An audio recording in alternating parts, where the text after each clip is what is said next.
Ini ada beberapa pertanyaan. Apa fungsi ginjal? Ya, sambil lihat-lihat videonya sambil menjawab pertanyaan ya. Jadi fungsi utama ginjal itu kan untuk menyaring darah ya, untuk membuang limbah dan kelebihan cairan dari tubuh. Jadi kalau orang itu misalnya kelebihan air, yaitu nanti dikeluarkan melalui urin, akhirnya ya seimbang ya cairannya. Jadi ginjal itu sebenarnya perannya itu menjaga keseimbangan cairan ya. Jadi di dalam tubuh manusia Allah itu sudah membekali ya. Jadi kalau orang itu nanti kelebihan gula ya, bagian yang tukang menetralkan itu ada ya. Bagian yang tukang menetralkan itu enggak berfungsi ya, karena orang itu melakukan akhlak yang kurang baik. Seperti orang kolesterol itu kan awal mulanya orang itu merasa pinter ya, akhirnya kolesterolnya tinggi.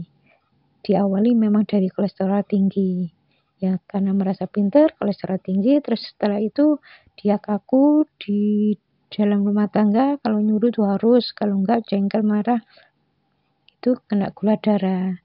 Di rumah kaku, egois, arogan, kuat, pegang prinsip itu kuatnya, itu nanti kena asam urat. Makanya orang yang asam urat itu ya sampai puluhan tahun kadang ya nggak sembuh-sembuh, walaupun setiap hari minum obat atau minum ramuan untuk penurun agar asam uratnya itu normal. Jadi orang-orang yang kena asam urat kalau masih seperti itu sikapnya di rumah tangga, kaku, arogan. Jadi kalau nyuruh itu orang itu harus ngikut ya, itu namanya kan pemaksaan. Ya itu nanti ya asam urat. Makanya orang-orang yang asam uratnya tinggi itu memang beda ya dengan orang yang asam uratnya enggak tinggi. Jadi tingginya asam urat itu tergantung dia itu kaku di dalam keluarga, seberapa sering melakukan, terus dengan siapa, itu juga menentukan. Biasanya orang-orang yang kolesterolnya tinggi, kena asam uratnya tergolong parah itu biasanya kalau kumpul mertua dan orang tua. Karena kalau kesalahan itu dengan orang tua dan mertua itu cepat sekali ya, dan itu agak sulit sembuhnya.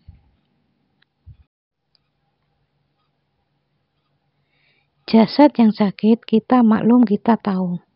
Ada 4 perbedaan antara hati yang sakit dan fisik yang sakit. Apa bedanya fisik yang sakit dan hati yang sakit? Perbedaan yang pertama adalah sesungguhnya ketika ada hati yang sakit, Allah itu akan menambah penyakitnya kalau tidak secepatnya dia memperbaiki. Kalau tidak secepatnya orang itu waspada dan merasa sakit. Fi qulubihim maradun fazadahumullahu marada. Di dalam hati mereka itu sakit, hatinya yang sakit, dan Allah menambah sakitnya. Itu kalau sakit hatinya ya yang sakit.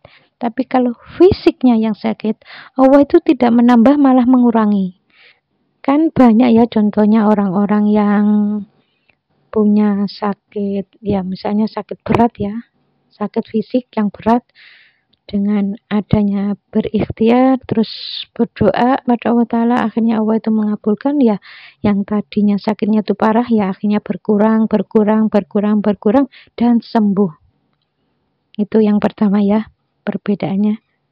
Jadi kalau hatinya yang sakit Allah menambah, terus kalau fisiknya yang sakit Allah mengurangi. Yang kedua, hati yang sakit itu kehinaan di hadapan Allah. Walaupun orang itu kaya, terpandang dengan status sosialnya, tapi hina di hadapan Allah. Beda dengan fisik yang sakit. Fisik yang sakit itu tidak serta-merta hina di hadapan Allah. Terkadang Allah itu kalau mencintai hambanya ya diberikan sakit ya. Sakit itu kan pengingat agar orang itu secepatnya bertobat, mohon ampun pada Allah, agar di akhirat nanti enak, tidak punya dosa, punya kedudukan yang tinggi di sisi Allah. Penyakit hati itu apa? Penyakit hati itu sombong, hasut, arogan, iri, dengki, itu termasuk penyakit hati. Yang ketiga, sesungguhnya ketika fisik kita sakit, kita tidak bisa menikmati makanan yang lezat. Orang itu kalau sakit fisiknya, misalnya sakit gigi, kan makan ya nggak enak, minum nggak enak, tidur nggak nyenyak, kan gitu. Tidak bisa menikmati makanan yang lezat, tapi kita bisa menikmati nikmatnya sujud, nikmatnya mendekatkan diri pada Allah. Hati yang sakit itu ya tidak pernah merasakan kedekatan dia untuk mendekatkan diri pada Allah, nggak nikmat.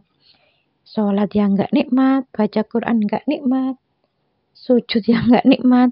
Jadi kalau diajak ke tempat kajian ya biasanya dia merasa tersiksa ya, merasa bosan.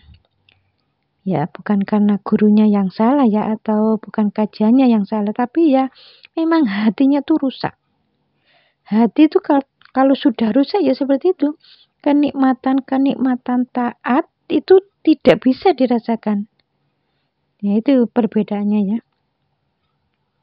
Yang keempat, orang kalau fisiknya sakit itu misalnya sakit gigi, sakit kepala, itu kan terasa ya. Tapi kalau hatinya yang sakit, itu kadang tidak merasa. Seperti orang Yahudi itu ya, dikatakan di dalam Al-Quran, kalau dikatakan kepada Yahudi, jangan bikin kerusakan di muka bumi, jawabnya tuh malah, loh, saya ini bukan bikin kerusakan, saya ini melakukan kebaikan loh. Ya, itulah bedanya. Kalau fisik sakit, terasa. Kalau hati yang sakit, dia tidak merasakan kalau dia itu sebenarnya hatinya sakit. Kalau dikatakan kamu itu merusak, jangan bikin kerusakan di bumi, jawabnya malah, loh aku nggak bikin kerusakan, aku ini malah melakukan kebaikan. Nah ini kan beda ya. Itulah perbedaan penyakit fisik dan penyakit hati. Ya, semoga video ini ada manfaatnya ya. Assalamualaikum warahmatullahi wabarakatuh.